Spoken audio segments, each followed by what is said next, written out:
Welcome to Shweta கிச்சனுங்க. நம்ம இங்கே பார்க்க போகிறது சமையல் வீடியோ இல்லை, ஒரு சூப்பரான தோட்ட வீடியோங்க. எங்கள் வீட்டில் பாருங்கள், இந்த கனகாம்பர செடி சூப்பராக இருக்குங்களா, கருவேப்பிலை செடி, அதுக்கப்புறம் நம்ம வீட்டில் வந்துட்டு சின்ன சின்ன தொட்டியில் நமக்கு தேவையான செடிலாம் வச்சுக்கலாம் இல்லைங்களா. எனக்கு கருவேப்பிலாம் ரொம்ப பிடிக்கும், அதனால் கருவேப்பிலை செடி வச்சுருக்கேன். இது வந்துட்டு வெத்தலை கொடி, அது கூடவே பாவக்காய் ஏறுதுங்க, பாவக்காய் கொடிங்க. விதை போட்டு விட்ட பாருங்க, அப்படியே முளைஞ்சிச்சு. சரி, அதையும் அது கூடவே ஏற்றி விட்டுடலாம் அப்படின்னு ஏற்றுறேன். அதுக்கப்புறம் இந்த பக்கம் பார்த்திங்கன்னா ரோஸ் செடி பாருங்கள், சூப்பராக அந்த கலர் பாருங்கள், செமையாக இருக்குங்களா கலரு. அதுக்கப்புறம் வந்துட்டு ஒரு ஆப்பிள் சீவனை பாருங்கள், ஆரஞ்சு ஆப்பிள். அந்த இதை வந்துட்டு இந்த ரோஸ் செடி, நாட்டு ரோஸ், அந்த நாட்டு ரோஸ் வேரில் வச்சு மண்ணை வச்சுட்டுனா அது அப்படியே டீகம்போஸ் ஆகிடும். கம்போஸ் ஆகி அது அப்படியே உரமாகிடும். அதுக்கு தாங்க இப்படி போடுறேன்.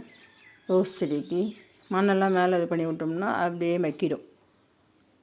நீங்கள் உங்கள் வீட்டில் இந்த மாதிரி சின்ன சின்ன ஜாடி வாங்கி வச்சு உங்களுக்கு விருப்பமுள்ள செடிங்களை வச்சு அழகு பாருங்கள், பயன்பெறுங்க.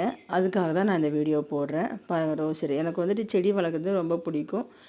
குட்டி கருவேப்பிலை செடி பாருங்கள், இப்போ தான் வாங்கி வச்சுருக்கேன். இது அழகாக இருக்குங்களா.